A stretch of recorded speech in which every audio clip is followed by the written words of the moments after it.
윤석열 대통령이 취임 2주년을 맞아 오늘 기자회견을 개최합니다. 최상병 특검법에 대한 제2요구권 행사 여부, 김건희 여사 관련 의혹, 그리고 민정수석실 부활 등 국민들이 궁금해하는 현안이 많은데요. 양부남 광주 서구을 국회의원 당선인 연결해서 최근 정치 현안 등에 대해 입장 들어보겠습니다. 안녕하십니까? 네, 안녕하세요. 네, 윤석열 대통령이 오늘 취임 2주년을 맞아 대국민 네, 기자회견을 열어서 국정 운영과 주요 현안에 대해 입장을 밝힐 예정인데요. 어떤 이야기 나올 거라고 생각을 하십니까?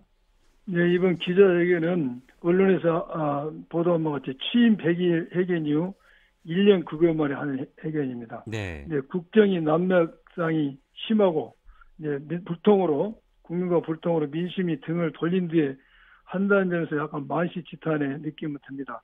아무튼 윤석열 대통령이 참모들의 국민이 궁금해한 걸 준비하자 이렇게 이야기했다고요.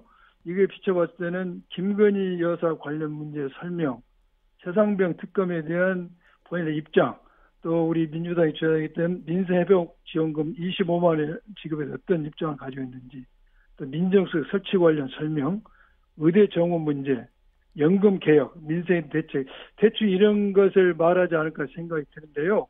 중요한 것은 국민들이 듣고 싶은 이야기를 해야지 자화자찬을 해서는 민심이 완전히 등을 돌릴 것이다. 이거 굉장히 주의해야 되지 않나 이런 생각이 듭니다. 네.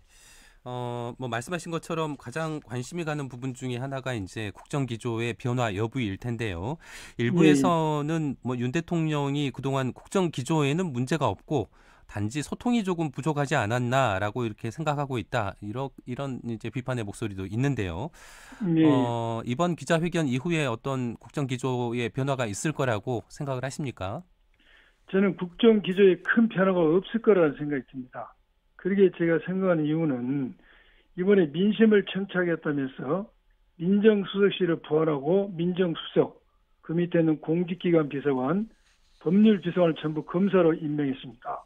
이것은 지금까지 검찰을 동원하여 국정을 운영했던 방식을 바꾸지 않겠다는 것으로 해석이 됩니다. 윤석열 대통령이 검사 때는 이 정도로 불통을 하지 않았는데 참으로 안타까워요. 이제 모든 공은 윤석열 대통령이 넘어갔습니다. 불통 독선의 국정기조를 소통협조로 바꾼다면은 윤석열 대통령 본인, 국가, 국민 모두 행복할 겁니다. 당나귀가 되지 말고 국민의 소리를 잘 듣기를 바랍니다. 네. 민정수석실 부활 관련해 가지고 이제 좀 질문 좀 드릴 텐데요. 윤 대통령은 민심 청취 기능이 취약하다 이렇게 이제 민정수석실 그 부활의 배경을 설명을 했습니다. 동의를 예, 예. 하십니까? 대선 공약 때 윤석열 대통령이 민정수석실의 폐해를 이렇게 거론하면서 폐지를 했습니다. 그런데 2년이 못 돼서 다시 부활했습니다. 명분은 민심을 청취하겠다고 그랬어요. 그런데 정말로 민심을 청취하려면은 현재 있는 시민사회 수석의 기능을 강화하든지 아니면 이게 기능 강화로만 부족하다면은 민심 청취에 관련된 업무에 종사했거나 민심 청취 네트워크 형성되어 있는 언론이나 NGO 출신을 민정수석으로 임명한 게 맞죠. 검사는 민심 청취하는 무관 업무에 종사했던 사람입니다. 이런 사람을 민정수석에 임명한다는 것은 눈 가리고 아웅한 것이죠. 사정기관을 장악했다. 이런 의심밖에 할 수 없고 이 점에 대해서 어젠가 윤석열 대통령이 민정수석 임명하면서 사법 리스크가 있으면 자신이 해결하지 민정수석이 해결을 한 문제는 아니라고 주장했지만 설명했지만은 여전히 사법 리스크 관리 의혹을 받고 있지 않습니까? 네. 최근 이제 그 검찰이 그 김건희 여사 그 의혹과 관련해서 전담 수사팀을 꾸려서 본격적인 수사를 하겠다라고 이렇게 이제 밝혔는데요. 예, 예. 이 배경과 또 검찰이 이렇게 수사를 하겠다라고 하면 충분한 것인지 어떻게 보십니까? 이게 이제 얼마 전에 이현석 총장이 5개월 동안 고발된 지 5개월 동안 전혀 수사를 하지 않던 명품백 수수에 대해서 수사팀을 꾸렸지 않습니까? 네. 그런데 이걸 두고 이제 여러 가지 설이 있어요. 보는 사람 생각에 따라서는 여러 가지 해석이 가능하고 그런데 제가 일부 언론에서 말한 것처럼 저는 이게 좀 특검을 물타기한 건 아니냐 생각이 듭니다. 그것은 5개월 동안 전혀 수사를 하지 않다. 총선으로 인해서 지지율이 국정 지지율이 하락하고 그래서 22대 국회가 개원하면은 김건희 여사 관련 특검법 제출이 불가피한 상황에서 수사팀이 꾸려졌다. 또한 청탁금지법상 일부 언론과 일부 법조에서 이야기한 것처럼 김건희 여사는 처벌할 수 없고 윤석열을 조사하지 않으면은 이 사건은 윤석열 대통령을 처벌할 수 없는 상황입니다. 쉽게 말하면은 이 사건은 쉽게 무혐의 처벌이 내려지기 쉬운 사안입니다. 이 사건에 대해 수사를 하면은 대통령실에 크게 부담을 주지 않고 대통령실이 거부권 행사할 명분을 줄 수가 있다. 또 하나는 더불어민주당과 조국혁신당이 강도 높은 검찰 개혁을 시사하고 있어요. 22대 국회가 개원하면은 네. 이 상황에서 검찰도 뭔가 살아있는 권력에 손을 댔다는 어떤 생색 명분을 쌓기 위해서 한 것이다. 이러한 점을 종합해 보면은 이건 진정한 수사보다는 특검 방탄 이런 명분 쌓기라는 생각이 듭니다. 제가 이렇게 말한 것에 대해서 이현수 총장이 검찰 선배로서 매우 서운한 이야기를 한다고 생각할 수가 있어요. 그런데 제가 바란 것은 그렇다면 제가 한 이 말이지 제 스스로 미안하게 생각할 수 있도록 정말 제대로 수사 좀 했으면 하는 게 제 바람입니다. 네. 일부에서는 검찰이 그 담당 검사를 3명이나 이렇게 배치를 했다. 그래서 예, 검찰의 수사 의지가 좀 생각보다 있는 거 아니냐 뭐 이런 이야기도 있는데요. 어떻게 보세요? 예. 그 두 가지로 해석이 가능해요. 하나는 중앙지검의 인력 구조상 형사부보다는 상대적으로 반부패 수사부나 공정거래 조사부, 범죄 수익 환수부가 좀 부담이 적어서 형사부의 인원을 파견했다고 볼 수도 있고요. 또 하나는 김건희 여사를 이번에 소환 조사를 하게 되면은 두 번 부르기는 검찰이 굉장히 부담스러울 것입니다. 네. 그렇다면 이번 한 번 부른 차에 주가 조작에 관해서도 뭔가 확인해서 주가 조작 관련 미끄럼 한번 그려보자. 왜 그러냐? 이 세 개 부서가 주가 조작을 조사할 수 있는데 특화된 부서이거든요. 그래서 두 가지 해석이 좀 가능합니다. 네. 만약에 검찰이 김건희 여사에게 출석을 요구한다면 김건희 여사가 검찰에 나올까요? 나와야죠. 나오도록 해야죠. 출석 요구에서 나오지 않으면 검찰에 잘하는 게 뭐가 있죠? 체포영장 청구하는 거 있지 않습니까? 이 사건은 김건희 여사에 대해서 서면 조사를 한다든지 방문 조사를 하는 것은 국민을 기만하고 검찰이 스스로 정치 검찰을 자인하는 꼴이 됩니다. 김건희 여사를 소환 조사해야 됩니다.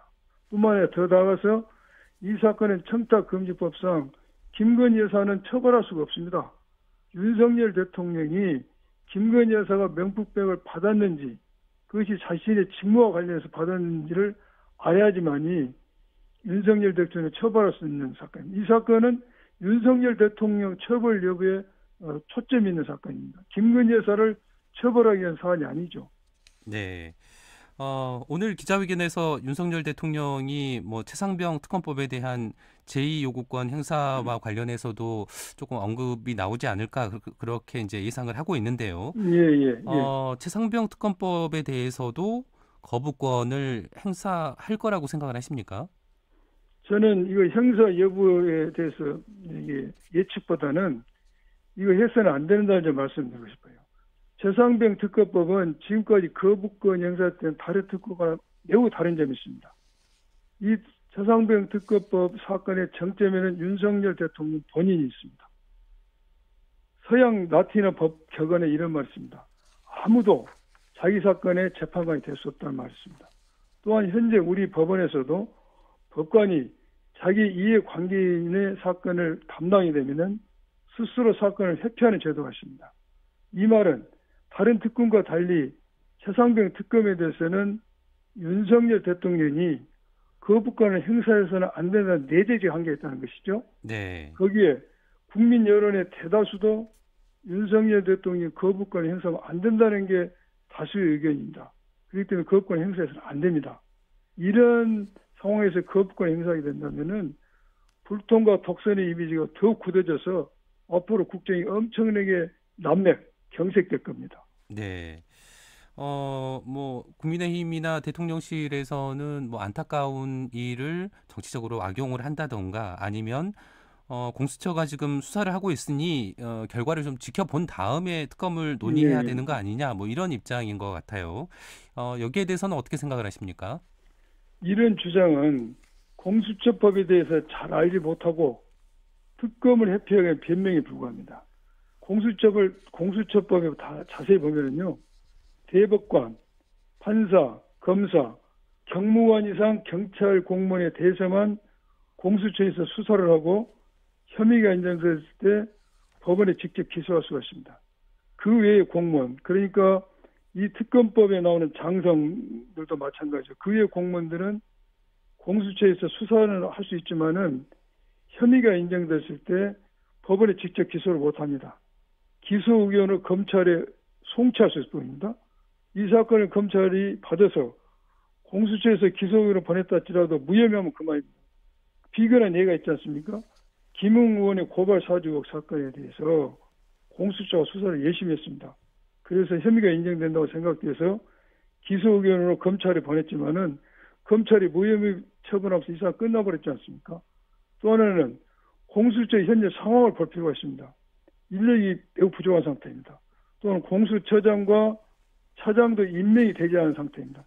이런 상황에서 어떻게 수사가 속도감 있고 심도 있게 수사가 되겠습니까?